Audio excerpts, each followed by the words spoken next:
So, I'm sitting in a chapel waiting for my ex-wife's wedding to start because I'm a cool ex-husband. Why not? I was a cool dad for over 20 years, a cool coach, and a cool manager. I don't even know who the hell I am now. The only thing I know for sure is that the Western omelet I had for breakfast is about to come back up.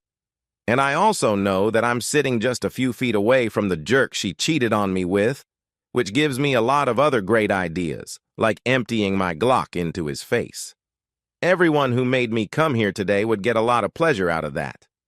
The bastard looks pretty good in his tailor-made suit. His real name is David, and I have a hard time remembering it. The suit would look better with my vomited omelet on it, but I don't think I can reach it from where I'm sitting. But the omelet is coming. There's a tear or tears in my right eye, too.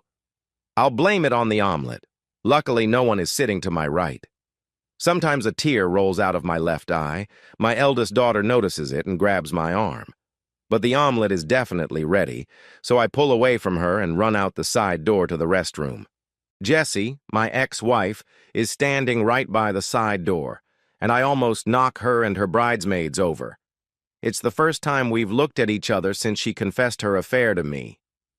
The smile on her face disappears when the first notes of the wedding march sound.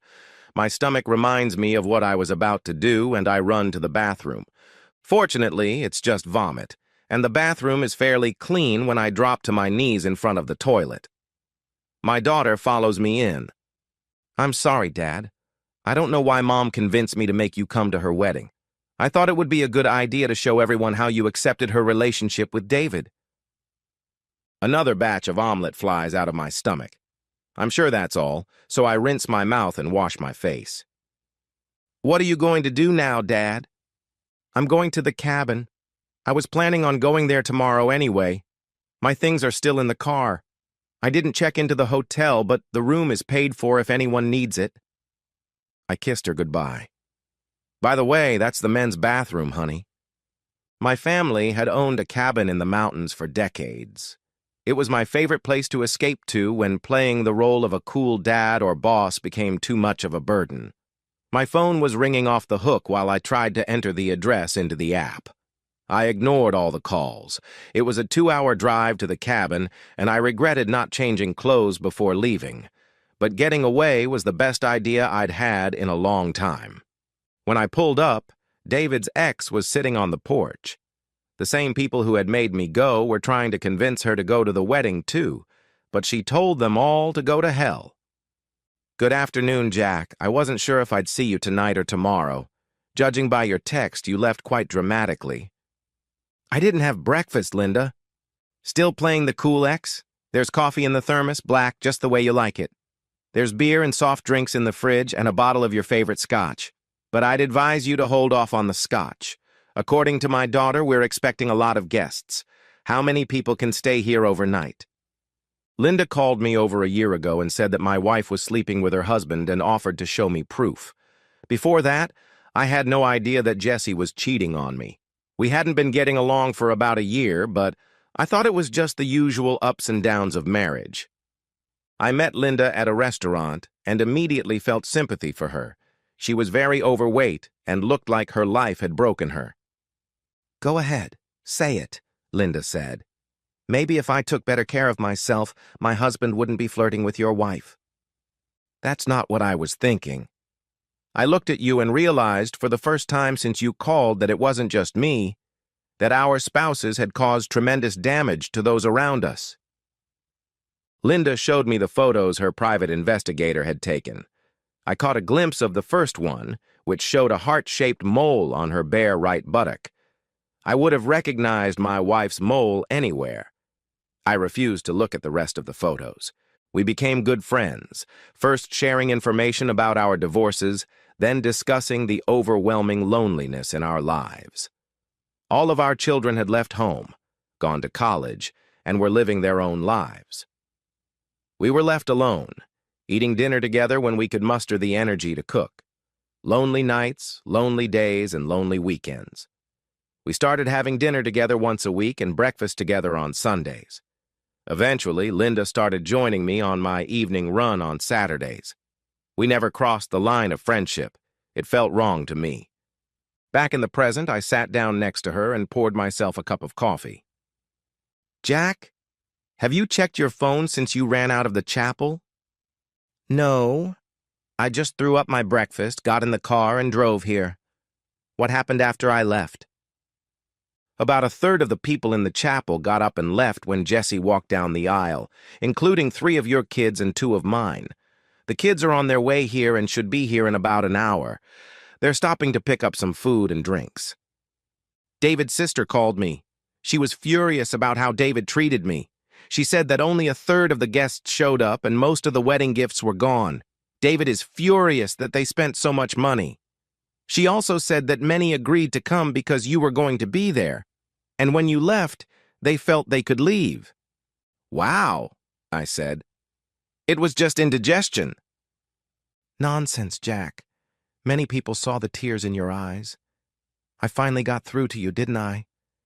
You've always been a tough guy, holding back your emotions, but seeing your ex getting ready to marry Jesse was too much for you." She was right, and tears streamed down my cheeks. I remembered how she had first shown me that photo, and I had felt nothing. No hatred, no sadness, nothing. And now it was all coming out. Linda held me as I cried on her shoulder. Not how a tough guy should behave.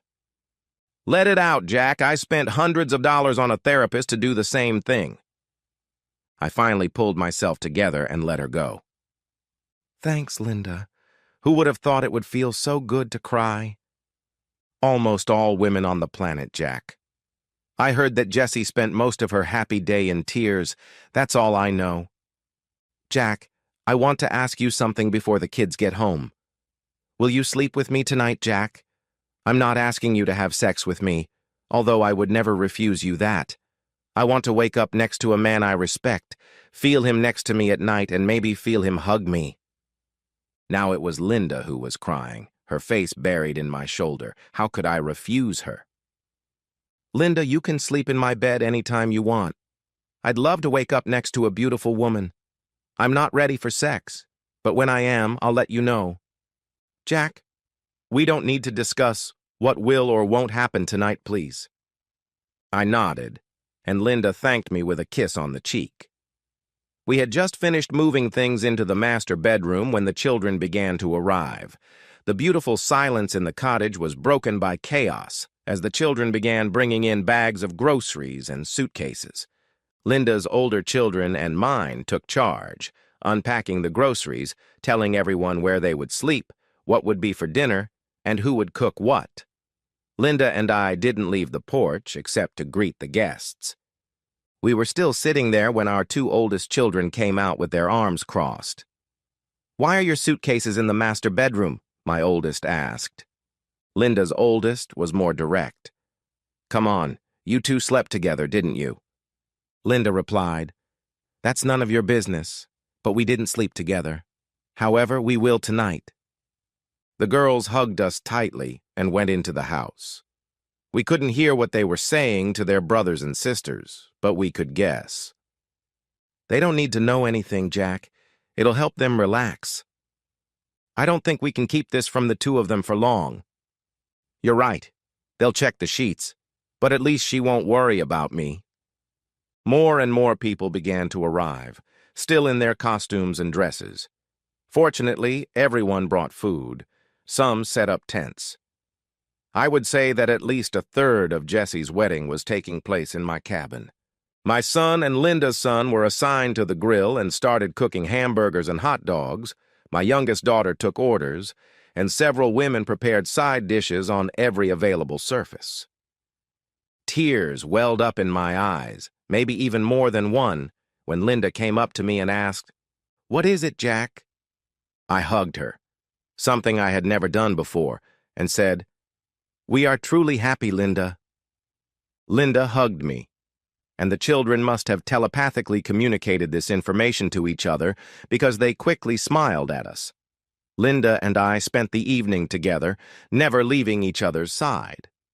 The guests broke into small groups, and Linda and I talked to each of them, like at a wedding, walking from table to table. Eventually, those who weren't staying the night began to leave, the tourists went to their tents, and the dozen or so who remained went to their sleeping quarters. Linda and I went to the master bedroom. I felt awkward. "What do you sleep in, Jack?" "I sleep in a nightshirt, and I'll change now. I don't mind if you watch." "I sleep in shorts and a t-shirt, and I'd love to watch you change." Linda pulled her t-shirt over her head. "Wait, you're really going to let me watch you change?" I smiled as she unhooked her bra.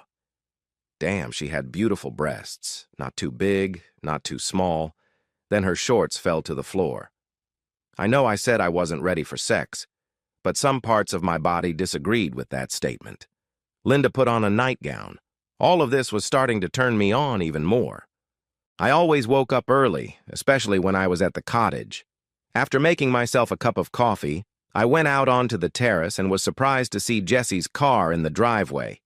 She was doing something in the car, so I made a second cup of coffee the way she liked it and knocked on the window. She was still in her wedding dress. A few minutes later, she joined me on the patio. "Jack, Aunt Nora tore into me last night and made it clear that, in her words, I'm a fucking bitch for making you go to the wedding. As soon as she finished tearing into me, I left the reception to come over and apologize. When I got there, everyone had gone to bed, but they weren't sleeping because someone was making love very loudly, which made several people laugh themselves silly. I'm very happy for you, Jack. At least something good has happened. Nothing like this ever happened before last night. You probably don't understand the mess you and David left behind. The worst part was the loneliness, eating dinner and breakfast alone every day, no one greeting us when we came home, no one to say good night or good morning to. In the end, we grew closer because of the loneliness. Whose idea was it for me to go to the wedding, Jessie? It doesn't matter, Jack. I brought the girls along and insisted on it. Isn't that the best way to humiliate a cuckold? To marry his wife right in front of him and all their relatives and friends? It wasn't enough that he slept with you. Now he's shown everyone that you're his property. Jessie flinched at that. There are many things I hope you can forgive me for, Jack. And I know that selfish bitch, Aunt Nora's words again, doesn't deserve your forgiveness. But someday, I have to go, Jack. I have to try to sort things out with my husband. Tears streamed down Jessie's face as she walked down the steps, got into her car, and drove away. Linda joined me on the patio with a cup of coffee before Jessie had even pulled out of the driveway. You were too hard on her, Jack. She certainly deserved it. But do you think David planned all this in advance? He was your husband, Linda. What do you think? He's a jerk. Why wouldn't he think that? What about the other thing Jessie said? Two things, Linda. First, that's probably the first time in 20 years that Jessie has ever apologized to me. Maybe there's hope for world peace, but more importantly, Linda, I love you, and I pray that you feel the same way about me. Linda jumped into my lap and showered my face with kisses. Yes, I love you, Jack. Maybe since the first day I met you. Did you want to say anything else? Yes, Linda. After our guests leave, I'd like to talk about how we're going to live together. Are you asking me to marry you, Jack? Well, I can't do it without a ring, but I really want to marry you if... Linda showered my face with kisses again, and a crowd gathered in the cabin, applauding and cheering us.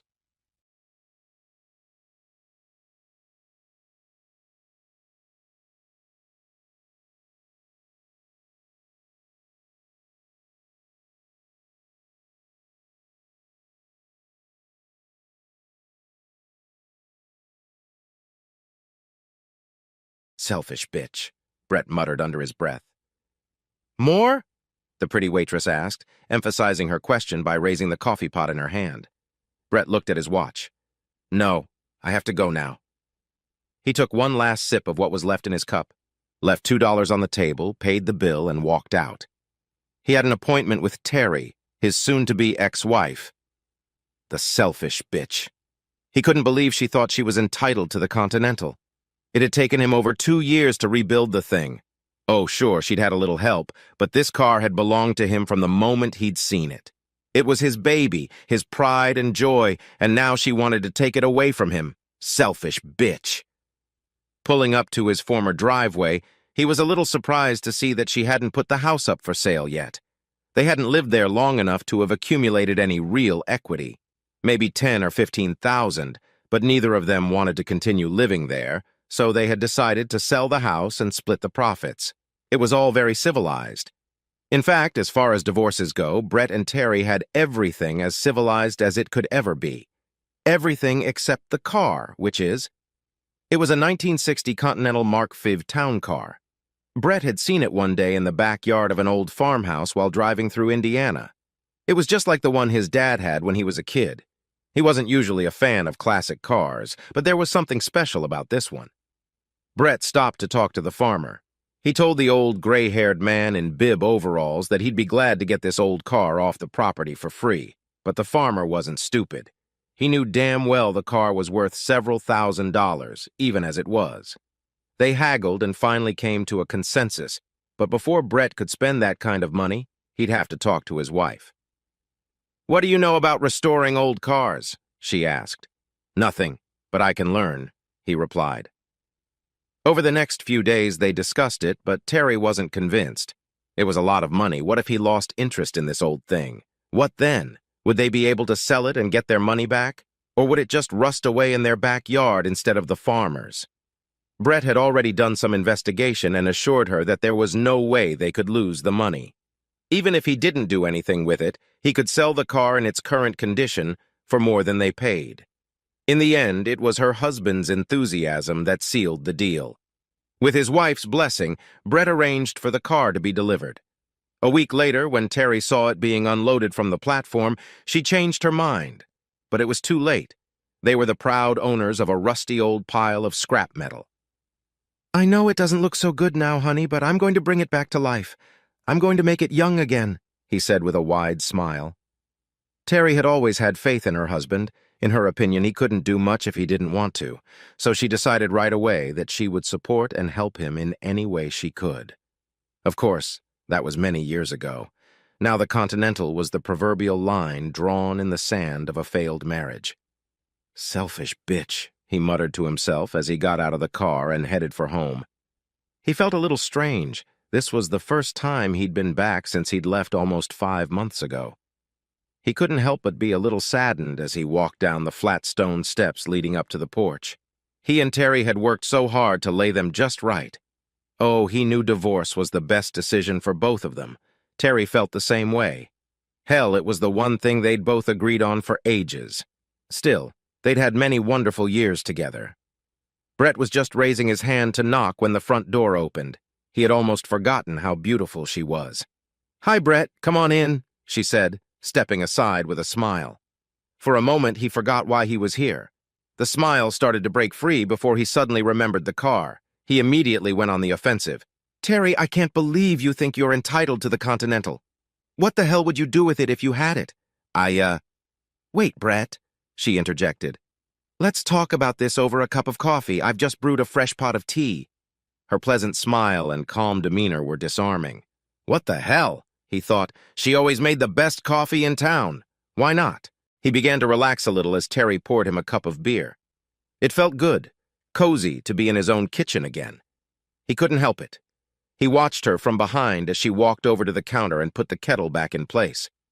He remembered how smooth and shapely her ass had been under the short skirt she wore. A slight smile appeared on his face as he took his first sip of the hot black nectar.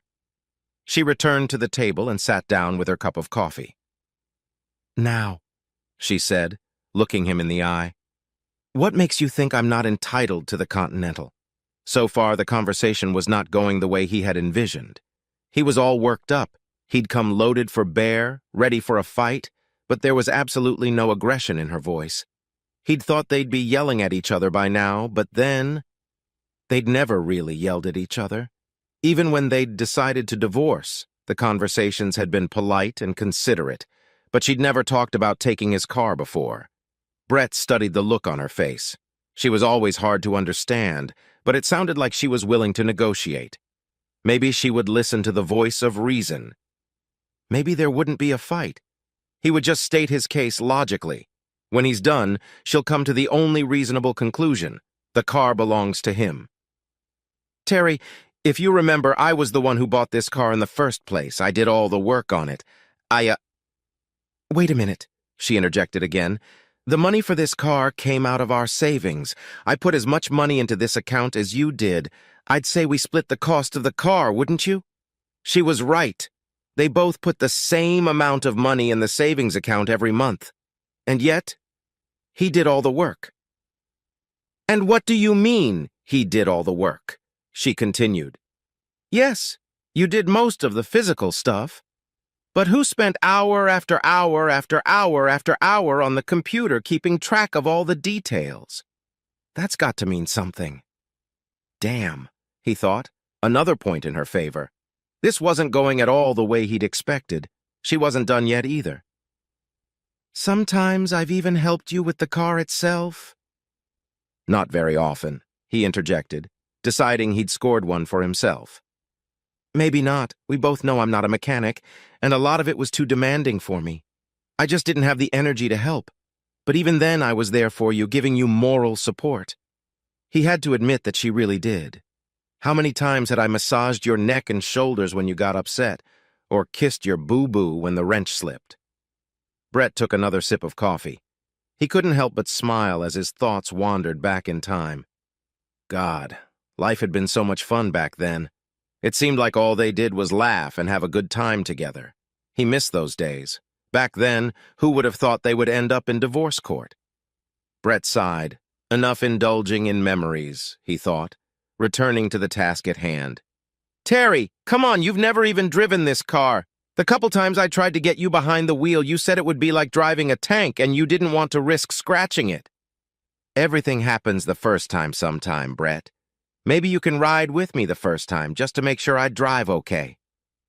God, he thought, what bloody nerves. Not only does she want to take my car, but she wants me to teach her how to drive it. Tell you what, he countered. How about I come down on the weekends and give you a ride?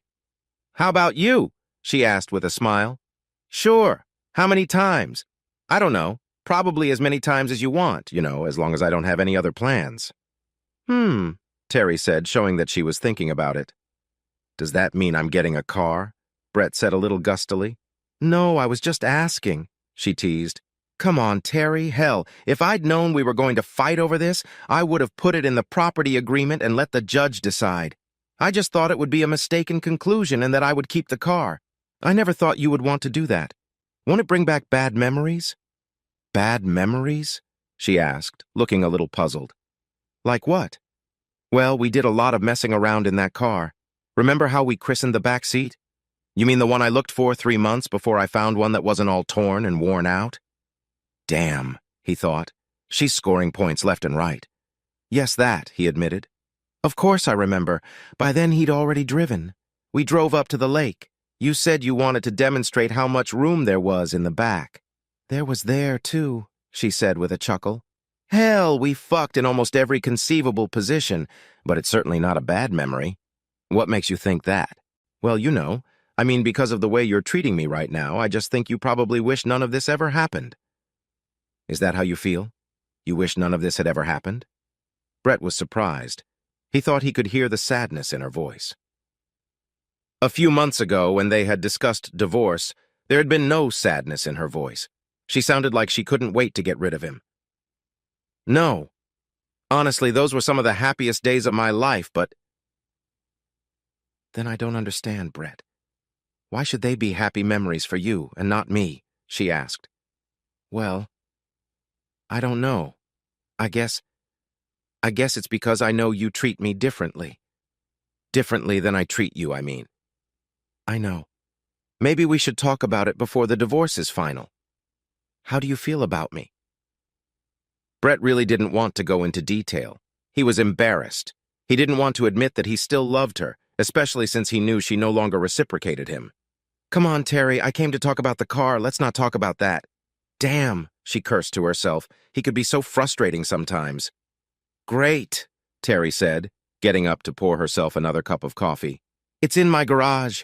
You know what they say about possession being 9/10 of the law, she grinned. Damn it, Terry. You agreed to keep it here until I could find a place to store it. You know damn well I can't just leave it in the parking lot outside my house. He was starting to get angry. She didn't want this. I know, she gave in. That's not what I meant, it's just... What? Brett was getting upset now. Is just what, Terry? I want to know what you meant about my bad memories. Do you think I hate you? Brett sighed slightly. It didn't sound like he was going to avoid this conversation. I don't know. Maybe you don't hate me, but you've made it very clear that you don't love me anymore. So it goes without saying that you might think of those memories with regret. That's all. Well, I don't regret them. I don't regret anything about our time together. Should she have said that? She was trying to draw him out. She needed to know his true feelings, but to do that, it looked like she would have to commit to it first. She decided to go ahead and say it. I don't hate you either. In fact, the only thing I regret is the breakup. Brett couldn't believe his ears. Did she just say she regretted breaking up? What the hell? She was the one who said they were estranged, that they no longer had anything in common. Terry, you're the one who said it would be better if we divorced and went our separate ways, remember? Yeah, I remember, although I don't remember you disagreeing with me. Well, I guess, I don't know, we just didn't seem like the same loving couple anymore. I know we were both guilty of doing what many others do. After a while, we started to take each other for granted. Yes, I suppose that's true. But it wasn't just that, Terry. We hardly ever made love anymore. Do you remember how we were in the beginning? God, we couldn't keep our hands off each other, especially when we worked on the Continental. Heck, we had fun working on it together. He had to smile again, and this time he had to fight back tears as a tsunami of great memories flooded his mind. I have to agree, Terry replied. We were a real team. Remember the first time we washed him? Brett grinned. Yeah, but as I recall, we hardly washed the car at all. We were too busy hosing each other down. Uh-huh, his soon-to-be ex confirmed with a chuckle of her own. I don't think I've laughed so hard since I was a little girl. Yeah, we had some great times, that's for sure, but as soon as we were done with the car, we started drifting apart. It wasn't right after we were done. We still had fun after that. I remember driving it up to your mother's house and seeing her face when she saw it. Yeah, she remembered right away. It was just like your father's Continental when he died. She actually had tears in her eyes when we took her for a walk, Terry recalled. You're right, Brett admitted. We had a lot of fun in that car, even after it was finished. He remembered that time fondly for a moment. So, where did it all go wrong? Terry asked, interrupting his train of thought. You're telling me that you seem to have all the answers when you brought up the divorce, he replied sharply. Brett, I was just expressing what we were both thinking at the time. Come on, neither of us were really working on this marriage. The reality of life seemed to get in the way all the time. You became more interested in your buddies than you were in me. Terry, I only spent so much time with them because you checked on Audrey every chance you got. I got tired of being alone in the house, so I started dating guys. What did you expect? I'm not sure, she replied. I knew we were having problems, but I didn't know what to do. I started going to Audrey's all the time so I wouldn't have to deal with our marriage being in trouble. It was my sanctuary. Well, it seemed to me that you were losing interest in me as well as the marriage. I always thought it was because you had fallen out of love with me. We started making love less and less often, and when we did, it seemed like we no longer had the same passion. Terry thought about what he had said. Yes, I remember not being as excited about making love as I was in the beginning. I'm not exactly sure why, but I know it wasn't because I didn't love you anymore. It just seemed old, routine, like we did it because that's what married people are supposed to do. But neither of us had carnal desires for each other like we did in the beginning. What we should have done was find ways to liven it up a bit, keep it fresh. So why didn't we do that? Brett asked. Good question if we had. Maybe we wouldn't be here now, a month after the dissolution of our marriage. Silence hung in the air as they both sipped their coffee. Brett thought deeply. He wondered what it all meant. At first, she had told him that she wanted to talk to him about keeping Continental, but mostly they had talked about their marriage. He was beginning to think that she didn't need the car at all, that it was just an excuse to take him there. Terry was thinking the same thing, but not about the car. She had to know if they were doing the right thing by divorcing. She knew what her own feelings were, but how did her husband feel about it? Did he want to continue with the divorce? Did he still love her? She decided the only way to find out was to ask. Brett, do you still love me? Come on, Terry, we've been over this. No, we haven't. We talked about how our lives have taken different directions. We talked about our different interests. We talked about how to get through life without each other. Hell, we talked about everything except how we still feel about each other. Before this divorce happens, I need to know, do you still love me? Since Brett made the decision to divorce, there have been many nights where he sat in his apartment pining for his lost love. In a couple of years, he and Terry had gone from a loving married couple to two people living apart in the same house. They rarely quarreled, but there was no spark left. One evening, Terry brought up the subject of divorce. She said she thought it was time for them both to live their own lives. He'd agreed then, but since then he'd realized he'd made a terrible mistake. He missed her like hell. He still loved her, but it was too late. Soon the divorce would be final. She'd already had a few dates that he knew of, maybe more. She had already moved on. So what should he do? Embarrass himself by admitting he still loved her? Would he really humiliate himself to give her such pleasure? Was this the price he had to pay to get his car? Heck, he'd always been honest with her before the divorce. Should he be any less honest with her now? Terry, I sometimes think that, well, that maybe we're making a mistake, but I know how you feel. Damn it, Brett, stop telling me how I feel. It's obvious from our conversation that you have no idea how I feel, she said firmly. Oh, really? Okay then, how you feel? I love you. Those words took his breath away. For the first time in a long time, his heart seemed to skip a beat. Do you love me? He repeated with a smile. Yes, Brett, I still love you. But you're dating. People say you're getting on with your life. You are... Who? What people? Have you been spying on me? No, of course not, but... Well, people. People we both know, friends, you know. They told me you were dating, that you were already looking for someone new. They advised me to do the same. Terry sighed, frustrated with their friends. Why did people always have to meddle in the affairs of others? What was the purpose of her running to them with everything she did? Yes, I dated a little, very little. I went on 3 dates with 3 different guys. She could see it in his face, a question she knew he wouldn't ask, but one that needed to be answered. No, Brett, I didn't sleep with any of them. I won't say I wasn't tempted because I was.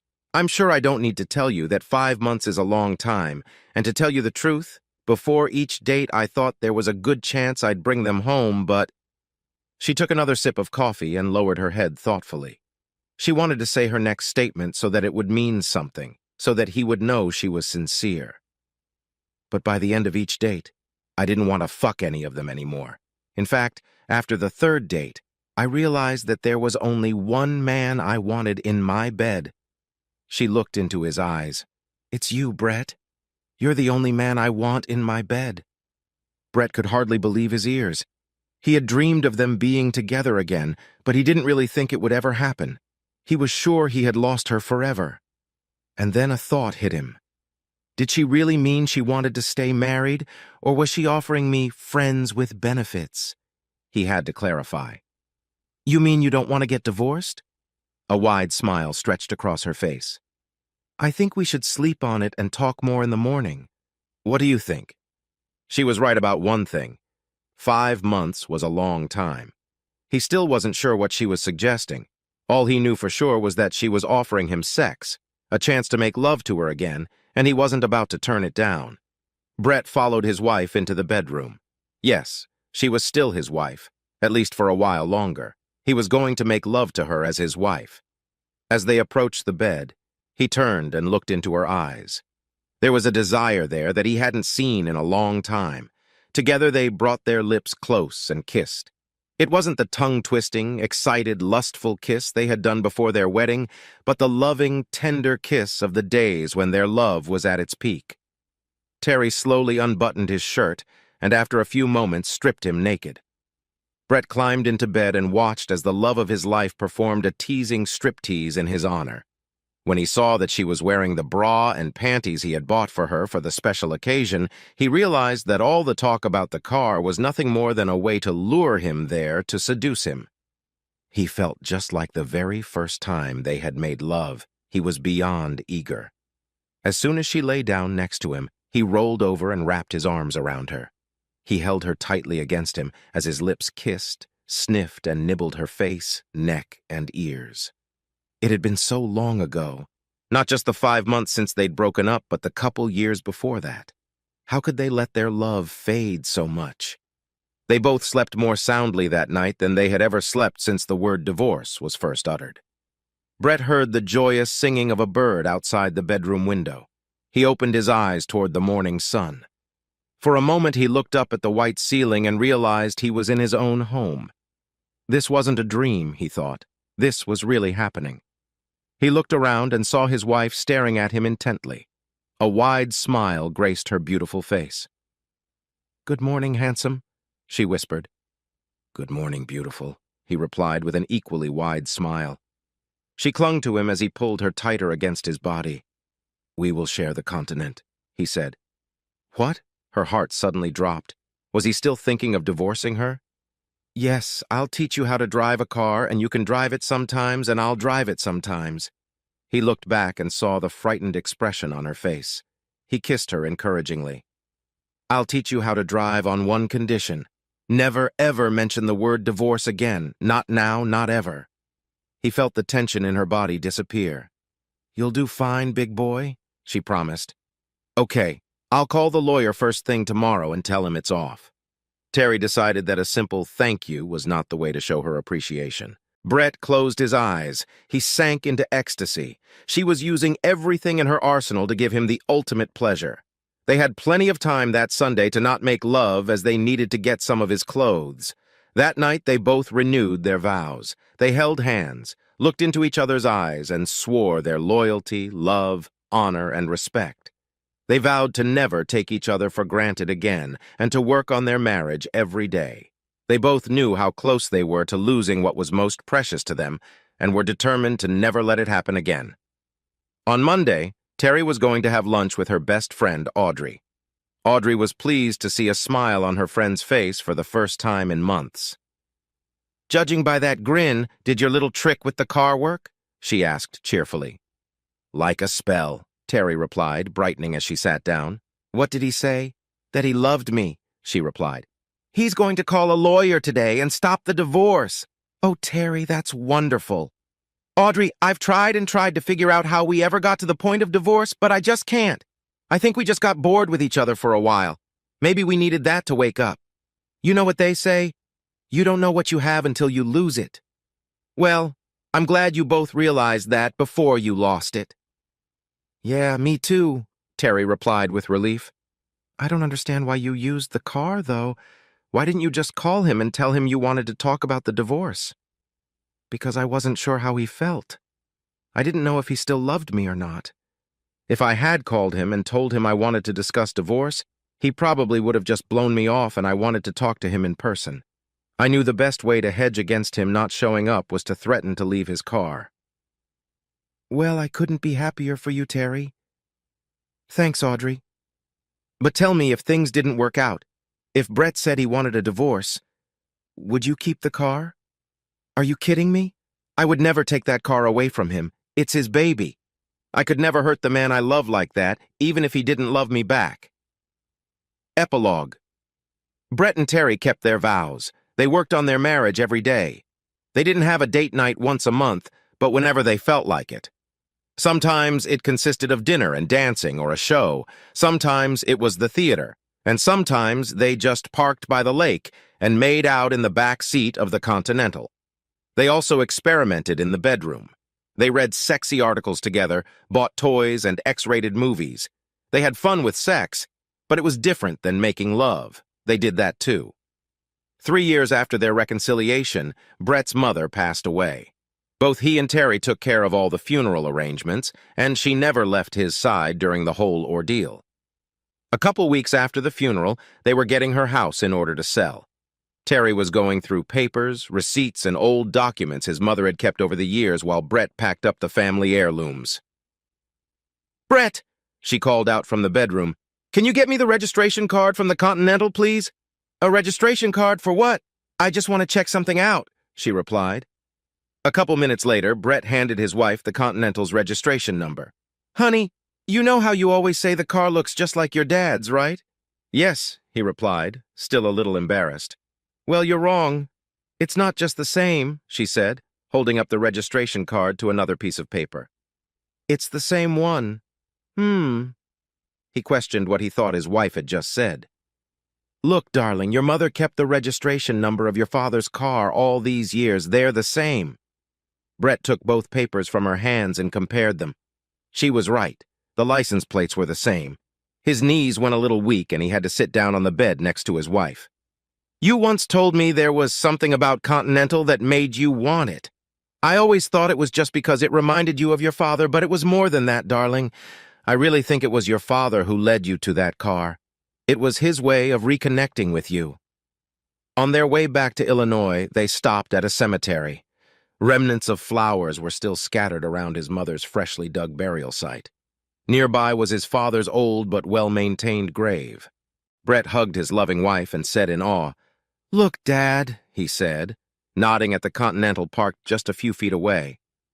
I remember how much you loved this car, and I promised to take good care of it. I hope you know how much happiness and joy it brought Terry and me. He paused to wipe a tear from his eye. Take care of Mom. She loved you and honored your memory until the day you two were reunited. He and Terry looked at each other. She wrapped her arms around him, laid her head on his chest, and hugged him. I love you so much, Brett. I love you too, darling, he said, resting his cheek gently against the top of her head.